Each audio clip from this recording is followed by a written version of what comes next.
نحمده ونصلي على رسوله الكريم اما بعد فاعوذ بالله من الشيطان الرجيم بسم الله الرحمن الرحيم رب اشرح لي صدري ويسر لي امري واحلل عقدة من لساني يفقهوا قولي.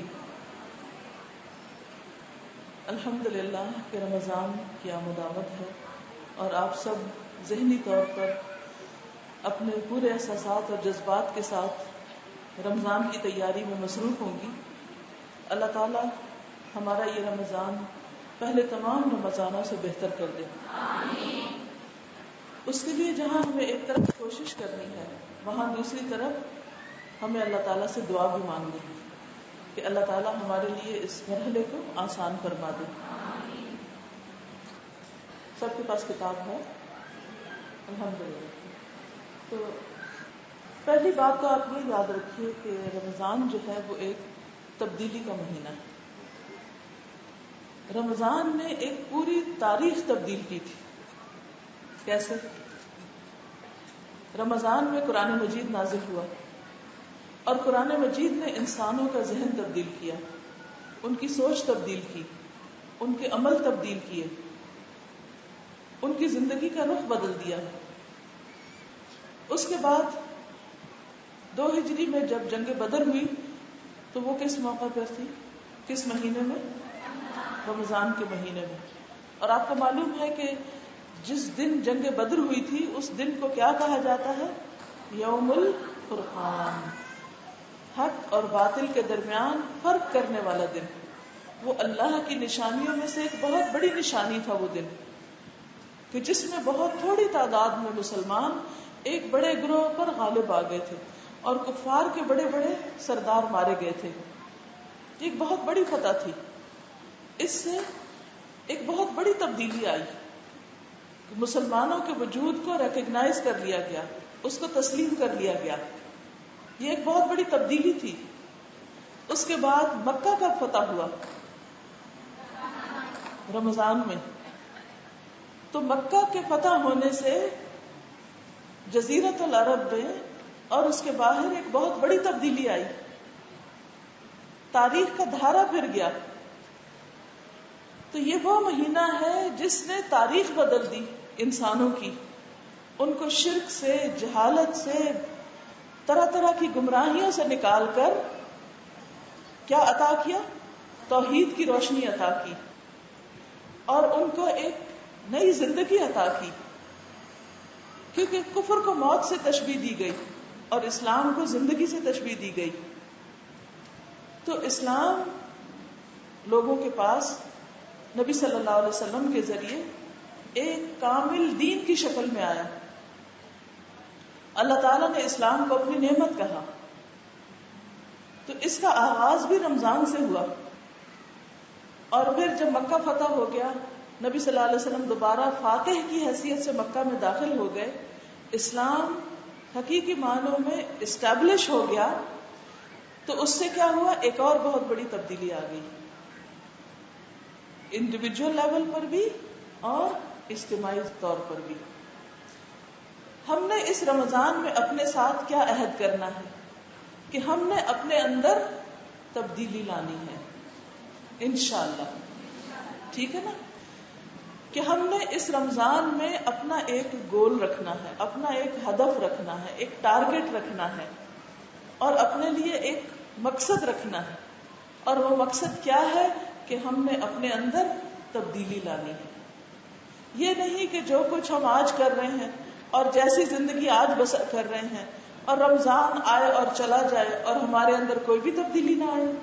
یہ نہیں ہو سکتا، یہ نہیں ہونا چاہیے. ٹھیک ہے؟ انشاءاللہ. تو ہم سب نیت کر لیں کہ میں نے رمضان کے مہینے سے فائدہ اٹھا کر اپنے اندر ایک تبدیلی پیدا کرنی ہے.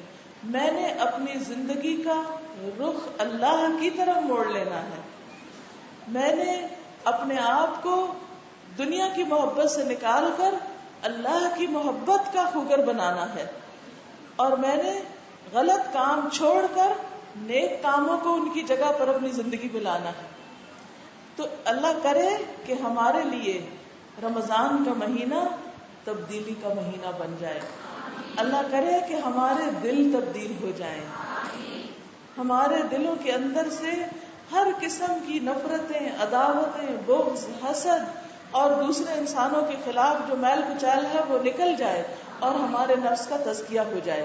کیونکہ اللہ سبحانہ وتعالیٰ نے رمضان کے روزے کسی خاص مقصد کے لیے فرض کیے ہیں. جیسے کہ آپ دیکھ رہے ہیں کہ رمضان شہر الصیام, پیج نمبر 7, اس پہ لکھا ہے کہ یہ روزوں کا مہینہ ہے اور روزے 2 ہجری میں فرض کیے گئے شعبان میں, اور اگلے ہی مہینے رمضان یعنی شعبان کے بعد, اور اسی مہینے جنگ بدر. تو دو چیزیں کٹھی آئیں. نبی کریم صلی اللہ علیہ وسلم نے اپنی زندگی میں 9 سال رمضان کے روزے رکھے تھے. روزہ پہلی امتوں پہ بھی فرض تھا, لیکن یہ مہینہ ہمیں خاص طور پر دیا گیا, یعنی ہمیں روزے کے ساتھ ساتھ رمضان بھی ملا جو سال کے سارے مہینوں میں سے افضل مہینہ ہے. اور اس مہینے کا مقصد کیا ہے, روزے کا مقصد کیا ہے؟ یا ایھا الذین آمنوا کتب علیکم الصیام کما کتب علی الذین من قبلکم لعلکم تتقون. اے لوگوں جو ایمان لائے ہو, تم پہ روزے فرض کیے گئے جیسے پہلے لوگوں پر فرض تھے, تاکہ تم متقی بن جاؤ, تمہارے اندر تقوی پیدا ہو جائے, تمہارے اندر خدا کا خوف پیدا ہو جائے. تو اگر اب ہمارے اندر ایمان کمزور ہے, یا اللہ کا ڈر نہیں, یا اللہ سے زیادہ ہم بندوں سے ڈرتے ہیں, تو رمضان کے روزوں کے بعد ہمارے اندر کیا تبدیلی آنی چاہیے؟ کیا ملنا چاہیے؟ کیا حاصل ہونا چاہیے؟ اللہ کا تقوی, اللہ کا ڈر, اللہ کا خوف, اللہ کی محبت, اللہ کا احساس, اللہ کا خیال سب سے زیادہ. ہر کام اللہ کے لیے, ہم کچھ بھی کریں سب کچھ اللہ کے لیے, کیونکہ ہم اللہ کے لیے کھانا پینا چھوڑتے ہیں, اللہ کے لیے اپنی پسندیدہ چیزیں چھوڑتے ہیں.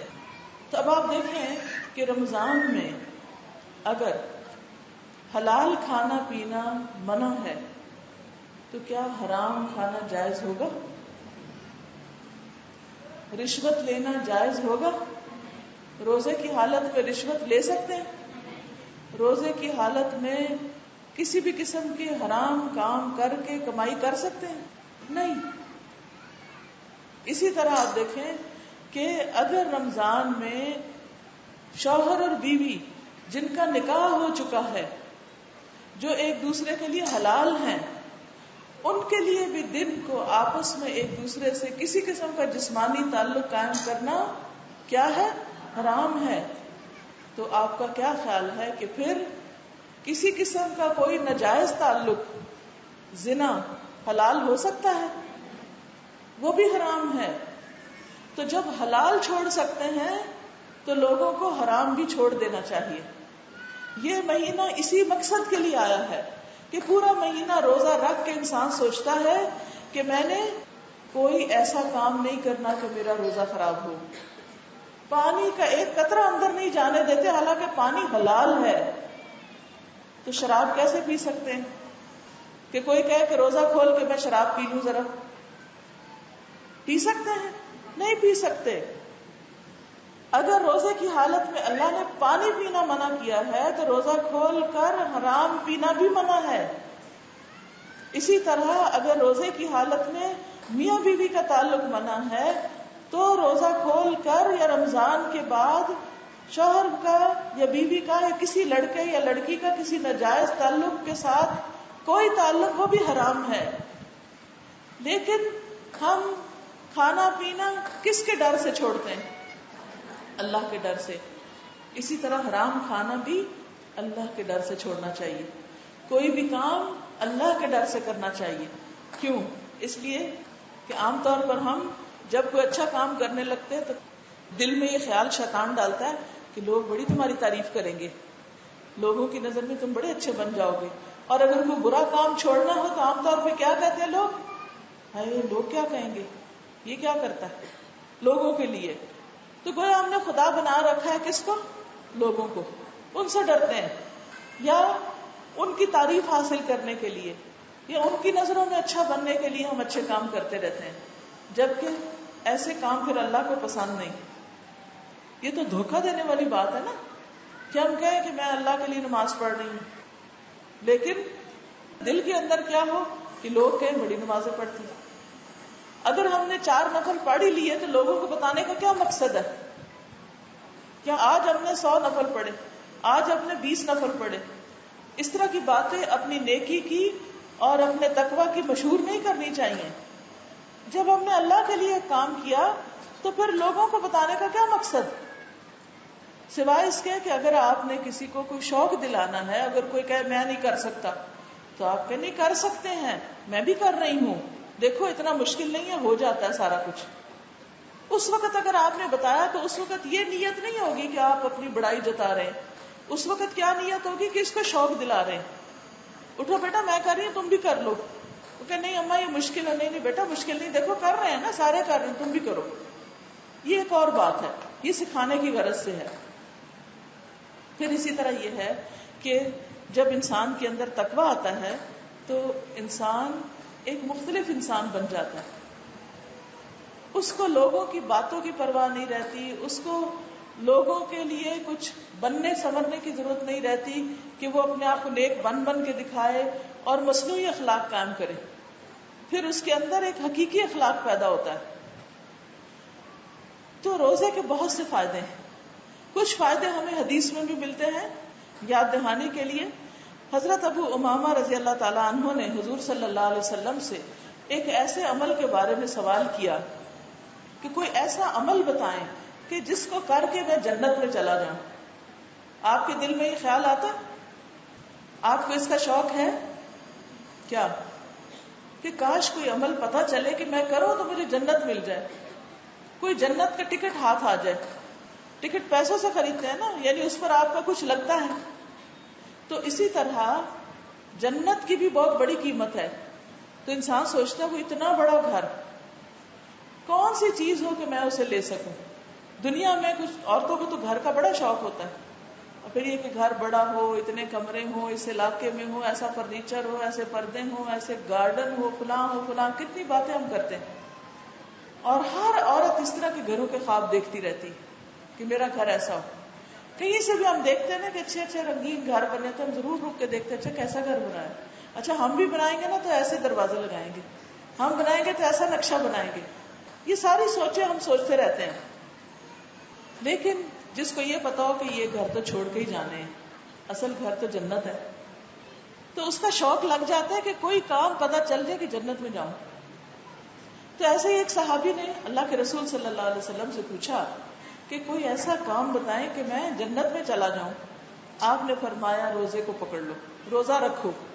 کوئی چیز اس جیسی نہیں، یعنی جنت میں جانے کے لیے سب سے اہم نسخہ. اچھا بہت سے لوگ کہتے ہیں اتنے لمبے دن ہیں، بڑی گرمی ہے، اور ہمیں تو گردے کی تکلیف ہے، اور ہمیں تو شوگر ہے، اور ہمیں ایسا ہے اور ویسا ہے، ہم تو روزہ نہ بھی رکھے تو خیر ہے. آپ کو پتا ہے کہ شوگر کا علاج ہے روزہ رکھنا، کیونکہ ہم معدے کو آرام دیتے ہی نہیں. یہ کسی نے لکھ کے رکھا ہوا کہ فلاں جگہ فتویٰ ہے کہ شوگر کے پیشنٹس روزہ نہ رکھیں. دیکھیے اس میں آپ اپنا ڈائٹ پلان اس طرح کا کریں کہ آپ کی شوگر لو نہ ہو. ٹھیک طریقے سے بیلنس ڈائٹ کھائیں، ایکسرسائز کریں، واک کریں، اور اس کے ساتھ آپ روزہ رکھیں. انشاءاللہ کچھ نہیں ہوتا، اور اگر بے ہوش ہونے لگے تو روزہ کھول لیں.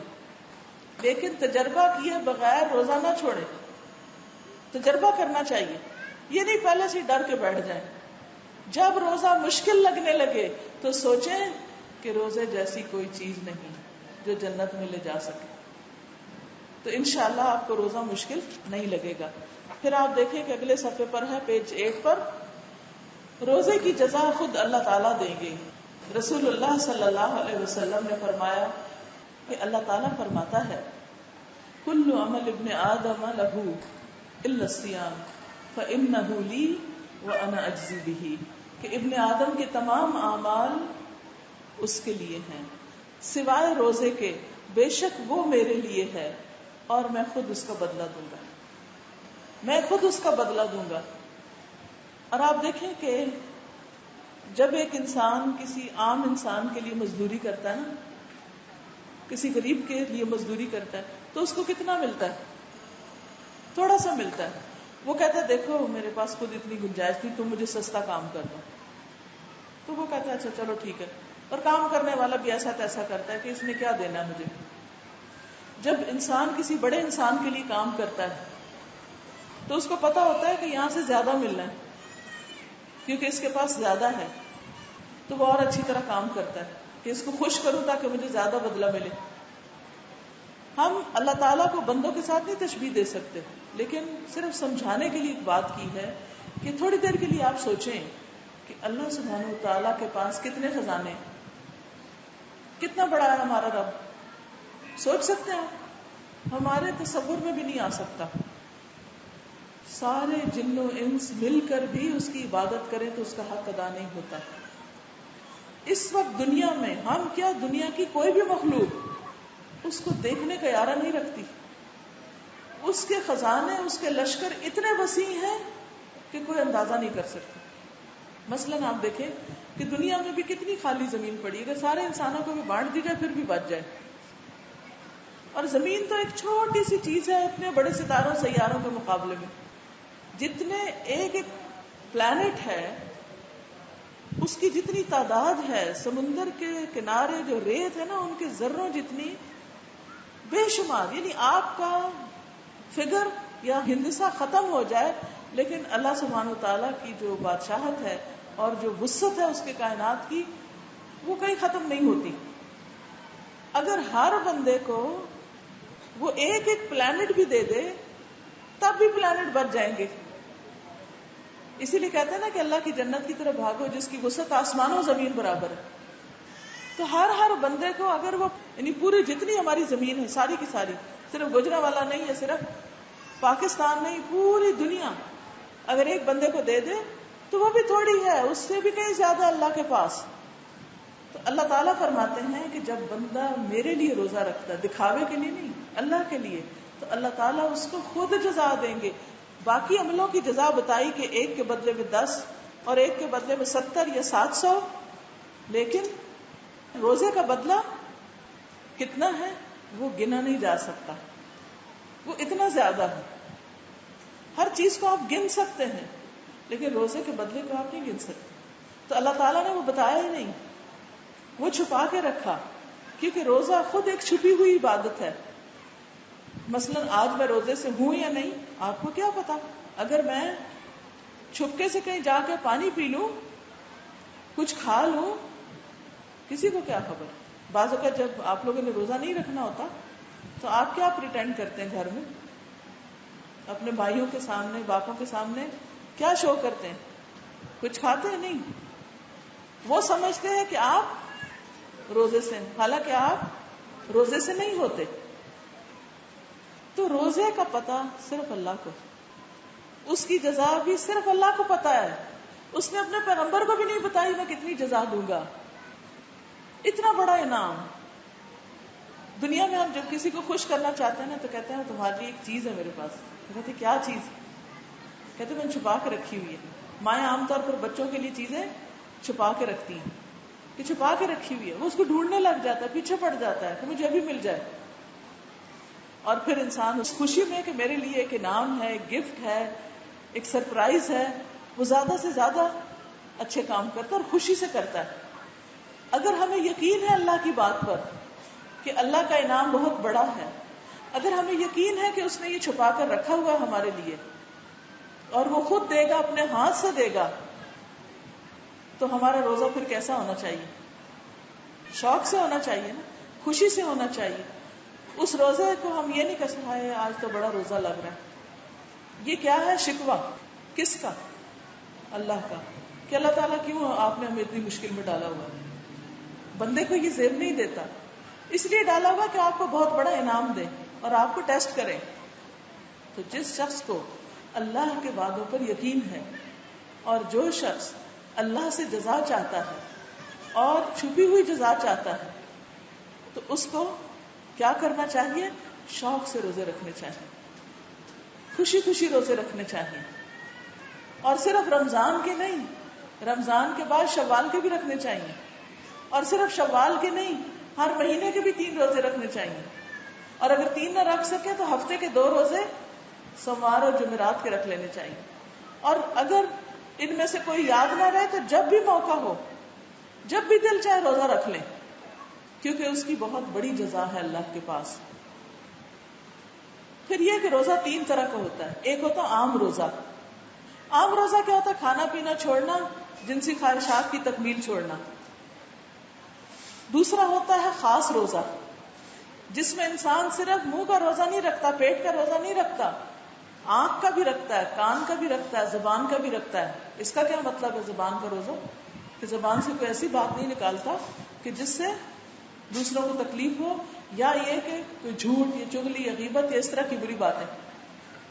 اور اسی طرح کان کا روزہ کیا ہے؟ کہ انسان کان سے بری باتیں نہ سنے. مثلا کوئی شخص آیا، وہ کسی کی غیبت کرنے لگا، تو آپ کو سنتے جانا چاہیے. کیا کرنا چاہیے؟ آپ اسے کہ میں نہیں سننا چاہتا، پلیز یہ باتیں مجھے نہ سنائیں. کہہ سکتے ہیں. مثلا کوئی شخص آپ کو چونٹی کاٹ رہا ہو تو آپ کہتے ہیں اچھا کاٹے جاؤ کاٹے جاؤ. کوئی چھری لے کے آپ کو گوشت نوچنے لگے، نوچنے دیں گے؟ مارنا دیں گے بلیڈ کسی کو اپنے اوپر؟ تو آپ کو پتا ہے کہ جو شخص غیبت کرتا ہے آپ کے پاس آ کے، وہ دراصل آپ کے اوپر چھری مار رہا ہوتا ہے، آپ کو بھی بدنما کر رہا ہوتا ہے. یہ لوگوں کی عادت ہوتی. کچھ لوگوں کو کھانا ہضم نہیں ہوتا جب تک وہ مردہ کھانا نہ کھا لے، کسی مردے کا کھانا. اور مردے کا کھانا کیا ہے؟ غیبت. کسی کے پیٹھ پیچھے اس کی برائی کرنا. انہیں چین ہی نہیں آتا جب تک وہ یہ نہ کر لیں. تو روزے کی حالت میں تو اور زیادہ پرہیز کرنا چاہیے. حلال تو آپ کھا نہیں رہے، حرام آپ کھائے چلے جا رہے ہیں. اور اگر خود نہیں کھا رہے تو کوئی اور آ کے آپ کو کھلا رہا ہے، آپ کے منہ میں ڈال رہا ہے، آپ کھائے چلے جا رہے ہیں.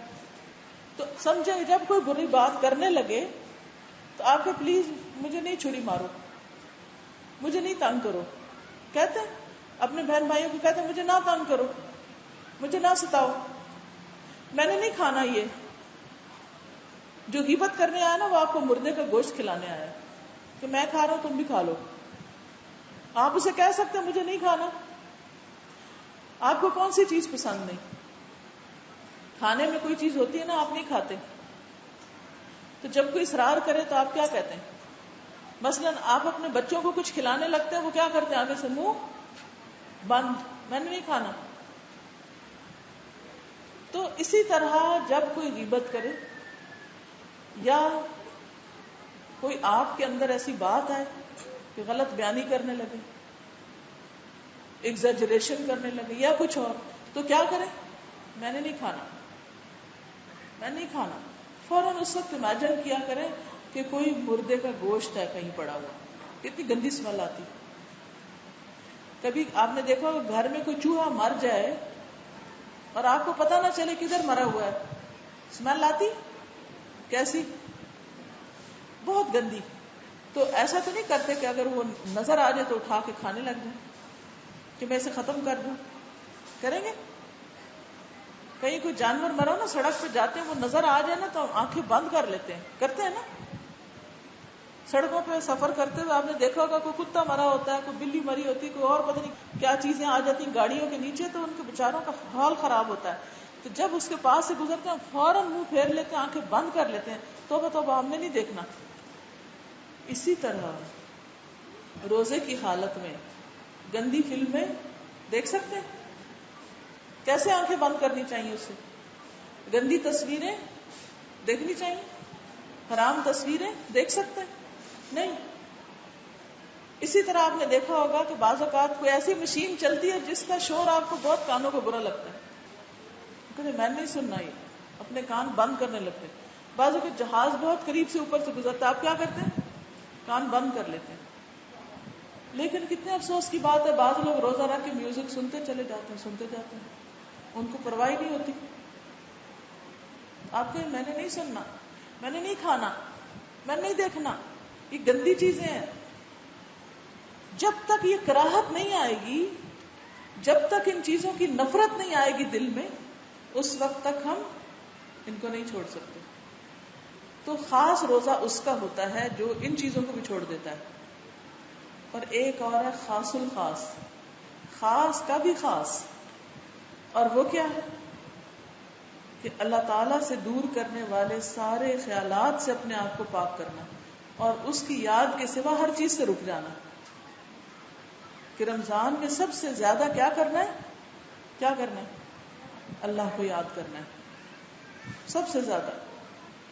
کیونکہ جو اللہ کو یاد کرنے والے ہیں اللہ نے ان کے لیے بہت بڑا اجر لکھ رکھا ہے.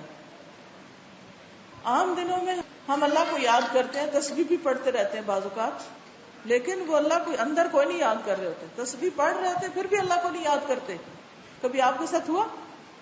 نماز پڑھ رہے ہوتے ہیں اللہ کو نہیں یاد کر رہے ہوتے. کس کو یاد کر رہے ہوتے ہیں؟ ادھر ادھر کی فضول چھوٹی چھوٹی باتوں کو. آپ کے ساتھ کبھی ایسا ہوا؟ کوئی جواب ہی نہیں دیتے, اس کا مطلب آپ سن نہیں رہے. کبھی ہوا ایسا کہ آپ تسبیح پڑھ رہے ہیں اور اللہ کو یاد پھر بھی نہیں کر رہے؟ آپ سبحان اللہ کہہ رہے ہیں مگر اللہ کو کوئی نہیں یاد کر رہے. تو ایسے میں کیا کرنا چاہیے؟ کیا کرنا چاہیے؟ بار بار پلٹ کر اپنے دل کو موڑنا چاہیے اللہ کی یاد کے لیے. پھر اسی طرح آپ دیکھیں کہ جب روزے کی حالت میں ہوتے ہیں نا تو آپ کچھ کھانے لگتے ہیں تو کیا یاد آ جاتا ہے؟ میں روزے سے ہوں. آپ کا شعور بیدار ہو رہا ہوتا ہے نا. آپ کو یاد رہتا ہے میں روزے سے ہوں کہ کون نہیں رہتا؟ ہر وقت یاد رہتا ہے میں روزے سے ہوں. اچھا عام دنوں میں نفلی روزے میں ہو سکتا ہے بھول جائیں, لیکن رمضان میں چونکہ سارے روزے سے ہوتے ہیں تو اگر آپ کچھ کھانے بھی لگے تو اگر آپ کو یاد نہیں تو آس پاس والوں کی یاد ہے, وہ فوراً کہتے دیکھو روزہ کیا کرنے لگے تم. یا اگر وہ منہ سے نہ بھی بولے تو ہنسنے لگیں گے تو آپ کہیں گے میں نے کوئی غلط کام کیا. تو اس لیے رمضان میں پریکٹس ہوتی ہے. کس بات کی؟ کس چیز کی پریکٹس ہوتی؟ اللہ کو یاد کرنے کی پریکٹس ہوتی کہ اوہ اللہ تعالیٰ کیا کہیں گے. تو روزہ ہمیں ہر وقت اللہ کی یاد دلاتا ہے. ویسے بھی روزہ رکھ کے کمزوری سی ہو رہی ہوتی, کھانے پینے سے دھیان ہٹا ہوا ہوتا ہے نا. ورنہ تو کیا ہوتا ہے کہ ہمارا ہر وقت دھیان کھانے پینے میں ہوتا ہے. اچھا ابھی کھانے کا ٹائم ہونے والا ہے, اچھا پکانے کا ٹائم ہونے والا ہے, سارا دن ہمارا اسی کے ارد گرد گزرتا ہے. لیکن روزے کی حالت میں ہمیں اس سے چھٹی ملی ہوئی ہوتی ہے, کم از کم دن کا ایک بڑا حصہ. صبح شام تو الگ بات ہے. تو دماغ بھی فارغ ہوتا ہے, خالی ہوتا ہے بہت ساری فکروں سے, اور شیطان بھی کوئی نہیں ہوتا. تو کیا کرنا چاہیے پھر؟ اللہ کو کثرت سے یاد کرنا چاہیے. اس لیے روزہ رکھ کر نماز, دعا, ذکر, اذکار اور سب سے بڑھ کر قرآن کی تلاوت, بہت زیادہ تلاوت. بس آپ یوں سمجھے کہ ہر وقت قرآن مجید آپ نے ساتھ رکھنا ہے, جہاں موقع ملے کھول لیں. وہ چھوٹا قرآن پاک ہوتا ہے نا, بیگ میں رکھتے ہیں آپ, سفر کر رہے ہیں, کہیں بیٹھے ہیں, کہیں ڈاکٹر کے پاس گئے, انتظار کر رہے ہیں, بس فوراً قرآن پاک کھولیں. اب یہ نہ کہ وہ جتنا میں نے آج کا پڑھنا تھا پڑھ لیا بس ختم. نہیں بھائی, کہیں سے بھی کھولو, پڑھنا شروع کر دو. تو سارے ذکر میں سے قرآن کو کیوں زیادہ پڑھیں؟ کیوں؟ کیونکہ قرآن رمضان میں نازل ہوا ہے. اللہ سبحانہ وتعالیٰ نے رمضان کا مہینہ چنا قرآن نازل کرنے کے لیے. تو اگر ہم رمضان میں قرآن پڑھیں گے تو یہ ہمارے دل پہ نازل ہوگا انشاءاللہ, ہمارے اندر اترے گا. کیونکہ یہ مہینہ ہے قرآن کی محبت, قرآن کی سمجھ فہم دل میں پلانٹ کرنے کا, اگانے کا. مثلاً آپ ہر موسم میں سبزی نہیں اگا سکتے, ہر موسم میں پھول نہیں لگتے, کہ لگتے ہیں, تو اس کا ایک خاص موسم ہوتا ہے. تو رمضان موسم ہے کس چیز کا؟ اپنے دل کے اندر قرآن کی بہار لانے کا. اس وقت اندر اللہ کی محبت کے پھول اگتے ہیں, ان سے خوشبو آتی, آپ کا ایمان معطر ہوتا ہے, اور اس طرح زیادہ سے زیادہ آپ اللہ کے قریب ہو جاتے ہیں. پھر سحری اور افطاری آپ نے ضرور کرنی. بہت سے لوگ روزہ رکھ لیتے ہیں, سحری نہیں کرتے, حالانکہ جب آپ سحری کھا رہے ہوتے ہیں تو فرشتے آپ کے لیے دعائیں کرتے ہیں. تو سحری کے وقت میں آپ یہ سوچا کریں کہ یہ دعائیں لینے کا ٹائم ہے, میں اس لیے کھا رہی ہوں کہ فرشتے میرے لیے دعائیں کریں. شوق سے سحری کھائیں.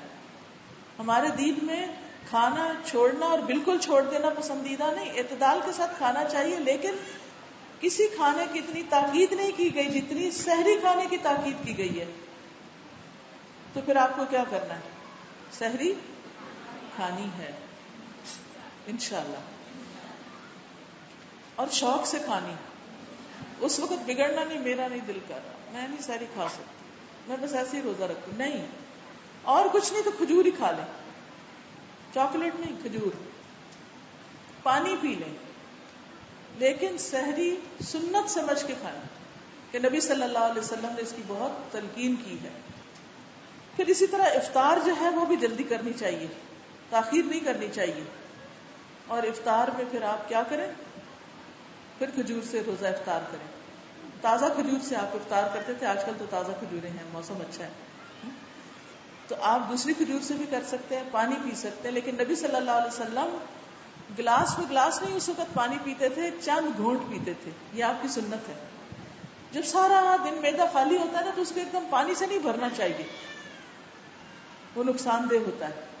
تھوڑا تھوڑا پانی پینا چاہیے. اس وقت پیاس لگی ہوتی ہے نا تو ہم بس گٹ سارے گلاس شربت، پانی، اسکلبی اور ملک شیک اور جو ملتا پیے چلے جاتے ہیں، اور اس کے بعد ڈھیر ہو جاتے ہیں. پھر تراویح پڑھنے کو ہمت نہیں. تھوڑا تھوڑا پیئے تاکہ ایکٹیو بھی رہیں، اور اس کے ساتھ ساتھ پھر آپ اپنی اگلی عبادت بھی کر سکیں. سحر اور افطار کی دعائیں یاد کر لیں. اس کے لیے ایک چھوٹا سا کارڈ بھی چھپا، تو جہاں کھانا کھاتے ہیں تو وہاں پر آپ بیچ میں رکھ لیں. اگر ایک کارڈ ہے تو سب کو پڑھ کے سنا دیں، نہیں تو 3-4 رکھ لیں، سارے دیکھ کے پڑھ لیں. آخر میں انشاءاللہ یاد بھی ہو جائیں گی. پھر یہ ہے کہ رمضان وہ مہینہ ہے کہ جس میں انسان کو بہت صبر کرنا پڑتا ہے. تو اس طرح صبر سیکھ لیتا ہے انسان. صبر کا کیا مطلب ہوتا ہے؟ رک جانا، اپنے آپ کو برے کام سے روک لینا، نفس کی خواہشات سے روک لینا. تو آپ نے رمضان بھر میں اپنے آپ کو ٹیسٹ کرنا ہے کہ اگر میں بھوک برداشت کر سکتی ہوں تو میں لوگوں کی بری باتیں بھی برداشت کر سکتی ہوں. اگر میرا دل مچل رہا ہو کہ اس کو 10 گالیاں سناؤں تو بھی میں نے نہیں سنانی، میں نے صبر کرنا ہے کیونکہ میں روزے سے.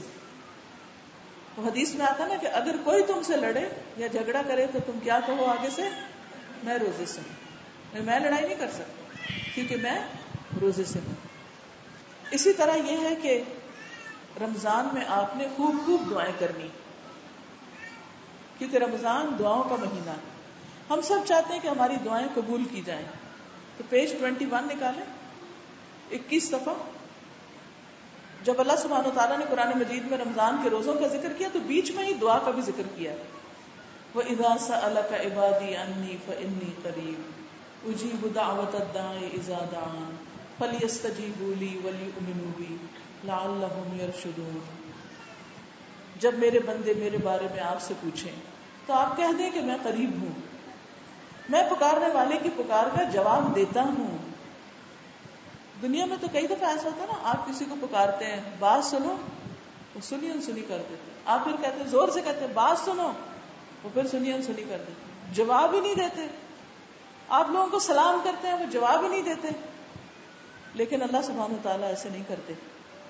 جب بندہ اللہ کو پکارتا ہے اللہ تعالیٰ اس کا جواب دیتا ہے اس کو، میرے بندے میں نے سن لیا، میں نے تیری دعا سن لی.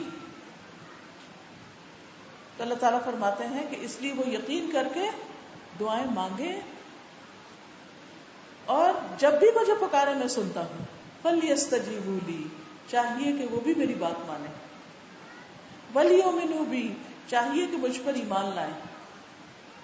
لَعَلَّهُمْ يَرْشُدُونَ، تاکہ وہ سیدھی راہ پائیں، ہدایت پائیں.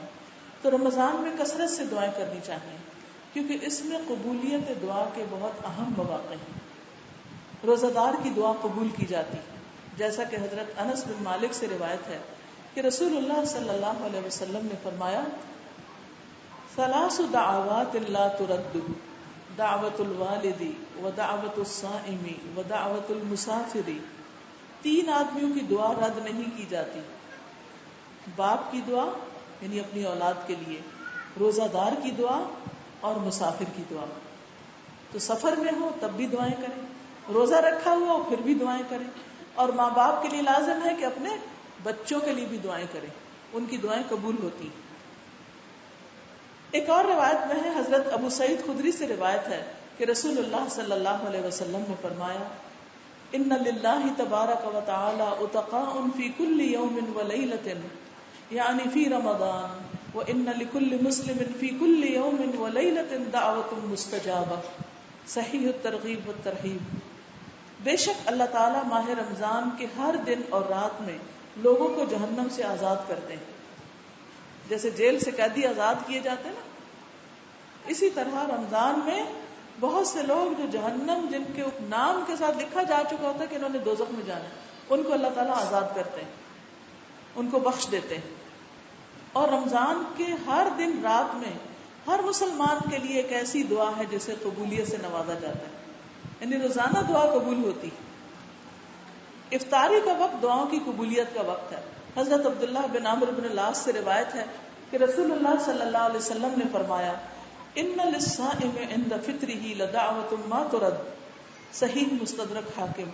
بلا شبہ روزہ دار کے لیے افطاری کے وقت ایک ایسی دعا ہے جسے رد نہیں کیا جاتا۔ افطاری کے وقت کی دعا رد نہیں ہوتی۔ کرنے کے کام، رمضان کے دنوں کو غنیمت جانتے ہوئے خوب خوب دعائیں مانگیں، کبھی تنہائی میں رو رو کر اور گڑ گڑا کر بھی دعائیں کریں۔ فرض نمازوں، تلاوت قرآن کے بعد، سحر و افطار کے اوقات میں اپنے لیے دوسروں کے لیے خوب دعائیں کریں۔ دعاؤں کی کتابیں مثلاً قرآنی اور مسنون دعائیں، اور اپنی ہاتھ سے بنائی ہوئی اپنی دعاؤں کی لسٹ وہ پاس رکھیں، بلکہ گھر کا ایک کونا مخصوص کر لیں، وہاں قرآن مجید، دعاؤں کی کتابیں، سارے ذکر اذکار کے اسباب، اپنا مصلی بھی ادھر بچھا لیں تاکہ ہر وقت جائے نماز نہ ڈھونڈنی پڑے۔ لوگ کیا کرتے ہیں، نماز کا وقت ہو جاتا کہتے ہیں جائے نماز نہیں مل رہی، کہاں نہیں جائے نماز، وہ کون اٹھا کے لے گیا، ایک کمرے میں گئے دوسرے میں گئے۔ بھائی نہیں، ایک جگہ مقرر کر لیں، ادھر بچھی رہے، ساتھ ہی اپنے ایک بیگ بنا لیں، اس کے اندر قرآن مجید، دعاؤں کی کتابیں اور جو لکھنے کے کام وہ سارے رکھ لیں۔ نماز پڑھنے کے وقت بیگ ساتھ رکھ لیں، نماز پڑھیں بیٹھے ہوئے ادھر ہی بیگ کھولیں اور بیٹھ کے اپنا قرآن پاک نکالیں، 4-5 صفحے وہ پڑھ لیں، دعائیں پڑھ لیں، اور اس طرح آپ ایک عبادت کی حالت میں رہیں گے۔ مختلف مواقع سے متعلق مسنون دعائیں زبانی یاد کریں۔ نماز سے 15 منٹ پہلے مسجد تشریف لے جائیں، یعنی مرد حضرات خاص طور پر، قرآن مجید پڑھیں، ذکر کریں، اذان سن کر جواب دیں، دعا مانگیں، کیونکہ اذان اور اقامت کا درمیانی وقت دعاؤں کی قبولیت کا وقت ہے۔ اذان سن کے جواب دے کر جو دعا مانگی جاتی ہے وہ بھی قبول ہوتی ہے، لہٰذا ان گھڑیوں سے فائدہ اٹھائیں۔ آخری عشرے میں کثرت سے یہ دعا مانگیں، اللہم انک عفو کریم تحب العفو فاعف عنی، اے اللہ تو معاف کرنے والا ہے، کرم فرمانے والا ہے، معاف کرنے کو پسند کرتا ہے، بس مجھے معاف کر دے۔ یعنی ہم نے کثرت سے اپنے لیے کیا دعا مانگنی ہے کہ اللہ ہمارے گناہوں کو معاف کر دے، کیونکہ بد نصیب ہے وہ شخص جو رمضان کا مہینہ پائے اور پھر بھی اپنی بخشش نہ کروا سکے۔ پھر اللہ کے ناموں کے ساتھ اللہ کو پکارے۔ اللہ کے اچھے اچھے نام ہیں، قرآن مجید میں آتا ہے وَلِلَّهِ الْأَسْمَاءُ الْحُسْنَى فَادْعُوهُ بِهَا، اللہ کے ہیں اچھے اچھے نام، ان ناموں کا واسطہ دے کر ان ناموں کے ساتھ اللہ کو پکارو تاکہ اللہ کی رحمت جوش میں آئے، اور پیار سے، محبت سے، اصرار سے اللہ سے مانگو، کیونکہ دعا کرنا بھی ایک عبادت ہے۔ مثلا کچھ نام یہاں دیے گئے ہیں، یا اللہ، یا رحمان، یا رحیم، یا حی یا قیوم، یا ذا الجلال والاکرام، یا احد یا صمد، یا وتر یا فرد، یا مجیب الدعوات، یا بدیع السماوات، یا رب، اور پھر دعائیں مانگے کہ اللہ مجھے ایمان عطا فرما، اخلاص عطا فرما، تقوی اور اچھا اخلاق عطا فرما، آمین۔ تو ہم بھی اب دعا کر لیتے ہیں، اور آپ سب سے میں ریکویسٹ کروں گی کہ باقی کتاب کو بھی آپ اچھی طرح خود بھی پڑھیں، بڑوں کو پڑھ کے سنائیں اور دوسروں کو بھی بانٹیں۔ جو اسکول ٹیچرز ہیں وہ اپنے بچوں کے ساتھ اسکول میں شیئر کر سکتے ہیں، جو لوگ گھروں میں اپنے بہن بھائیوں کے ساتھ، محلے والوں کے ساتھ، رشتہ داروں کے ساتھ پڑھ کے تھوڑی تھوڑی باتیں روز آگے پہنچا سکتے ہیں۔ انشاءاللہ آپ کو اس میں صحیح احادیث اور قرآن مجید سے جو روزے اور رمضان سے متعلق احکامات ہیں ان کو اچھی طرح بیان کیا گیا۔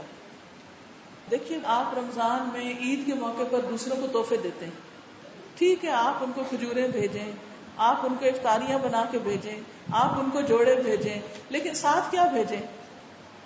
کوئی نہ کوئی کتاب، کوئی نہ کوئی کارڈ، کوئی نہ کوئی کیسٹ، اس سے آپ کو دنیا اور آخرت کا فائدہ ہوگا. اگر لوگوں کے اندر اچھی تبدیلی آئے گی تو اس سے آپ کو بھی ثواب ملے گا. ٹھیک ہے نا؟ تو ہم سب نے یہاں سے کیا نیت لے کر اٹھنا ہے؟ کیا میں نے ٹارگٹ دیا آپ کو؟ کیا کرنا ہے؟ رمضان کیسے گزارنا ہے؟ اپنے اندر تبدیلی لانی ہے. جو ہم آج ہیں اس سے زیادہ بہتر انسان بننا ہے انشاءاللہ. تو اس کی بھی آپ نے دعا مانگنی. ٹھیک ہے؟ اللہ تعالیٰ آپ سب کا آنا بیٹھنا سننا قبول فرمائے. سبحان اللہ والحمد للہ ولا الہ الا اللہ واللہ اکبر ولا حول ولا قوة الا باللہ العلی العظیم. اللہم صل علی محمد وعلى آل محمد كما صليت على إبراهيم وعلى آل إبراهيم إنك حميد مجيد. اللهم بارك على محمد وعلى آل محمد كما باركت على إبراهيم وعلى آل إبراهيم إنك حميد مجيد. ربنا آتنا في الدنيا حسنة وفي الآخرة حسنة وقنا عذاب النار. ربنا لا تزغ قلوبنا بعد إذ هديتنا وهب لنا من لدنك رحمة إنك أنت الوهاب. ربنا هب لنا من أزواجنا وذرياتنا قرة أعين واجعلنا للمتقين إماما. ربنا لا تؤاخذنا إن نسينا أو أخطأنا. ربنا ولا تحمل علينا إصرا كما حملته على الذين من قبلنا. ربنا ولا تحملنا ما لا طاقة لنا به واعف عنا واغفر لنا وارحمنا أنت مولانا فانصرنا على القوم الكافرين. لا إله إلا أنت سبحانك إني كنت من الظالمين. لا إله إلا أنت سبحانك إني كنت من الظالمين. لا إله إلا الله وحده لا شريك له له الملك وله الحمد وهو على كل شيء قدير. لا حول ولا قوة إلا بالله. لا إله إلا الله. لا نعبد إلا إياه. له النعمة وله الفضل وله الثناء الحسن. لا إله إلا الله مخلصين له الدين ولو كره الكافرون. یا حی یا قیوم برحمتک نستغیث. یا اللہ پاک، جتنی بھی بہنیں یہاں آئی ہیں، انہوں نے جو انتظام کیا ہے، جو محنت کی ہے، جیسے جیسے اپنے کام چھوڑ کر یہاں پہنچی ہیں، ان سب کا آنا قبول فرما. ایک ایک قدم پر ان کے درجے بلند فرما اور ان کی ساری تکلیف کا انہیں بہترین اجر عطا فرما. اللہ، یہ مجلس ہمارے حق میں حجت بنے، ہمارے خلاف حجت نہ بنے اور ہمیں عمل کرنے والا بنا دے. یا رب العالمین، تو ہمارے والدین پر اپنی رحمت فرما، تو ہماری اولاد کو ہدایت عطا فرما. ان کے حق میں ہم سے جو غلطیاں ہوئی ہیں تو ہم کو معاف کر دے. اللہ، تو ہمیں معاف کر دے. یا رب العالمین، تو ہمارے سارے گناہوں کو معاف کر دے. اللہ، رمضان کا مہینہ ہمارے لیے تبدیلی کا مہینہ ہو. یا اللہ، ہمیں تو پہلے سے زیادہ بہترین ایمان عطا فرما، زیادہ تقوی عطا فرما، زیادہ اخلاص عطا فرما، زیادہ یقین کی دولت عطا فرما. ہمارے اخلاق کو پہلے سے زیادہ بہتر فرما دے. یا اللہ، جو کچھ ہم نے سنا ہے ہمیں اس پر عمل کرنے والا بنا دے. یا اللہ، جتنے بھی مسلمان ہیں ان سب کو اس رمضان المبارک میں اپنی طرف لوٹنے کی توفیق عطا فرما. ان کے آپس کے اختلافات کو دور فرما دے. خاندانوں کے اندر، رشتہ داروں کے اندر، دوستوں کے اندر یا اللہ باہم محبت اور ہمدردی کی فضا عام ہو جائے. یا رب العالمین، ہمیں آخرت کے عذاب سے بچانا، دوزخ کے عذاب سے بچانا. یا رب العالمین، ہمارا حساب آسان کر دینا، ہمیں اپنے پسندیدہ بندوں میں شامل کر لینا، ہمیں صالحین کی صحبت نصیب فرمانا، ہمیں اپنا قرب نصیب فرمانا. یا اللہ، تو ہمارے چھوٹے بڑے سب گناہوں کو معاف کر دے. اللہم اکفنا بحلالک عن حرامک واغننا بفضلک عمن سواک. اللہ، ہمیں رزق حلال عطا فرما، ہمیں ہر حرام سے بچا. یا رب العالمین، ہمیں صحت کاملہ عطا فرما. یا اللہ، دنیا میں ہم سب اس حال میں رخصت ہوں کہ تو ہم سے راضی ہو. ہمیں حرام موت سے بچانا, ہماری عاقبت اور انجام اچھا کر دینا. یا اللہ تو ہمیں اپنے پسندیدہ مقرب بندوں میں شامل کر لینا. یا اللہ جتنے بھی بہنیں آئی ہیں اور جو آنے کی تڑپ رکھتی تھی نہیں آ سکی, سب پر اپنی رحمت نچھاور فرما. ہم سب کے دلوں کو اپنی طرف موڑ دے. یا مقلب القلوب ثبت قلوبنا علی دینک. یا مصرف القلوب صرف قلوبنا علی طاعتک. اللہ اپنی اطاعت آسان کر دے, ہمارے دلوں میں اپنی محبت بھر دے, ایمان بھر دے, تقوی بھر دے. ربنا تقبل منا انك انت السميع العليم وتب علينا انك انت التواب الرحيم. وصلى الله تعالى على خير خلقه محمد وعلى آله وأصحابه وأهل بيته أجمعين برحمتك يا أرحم الراحمين. الہی آمین.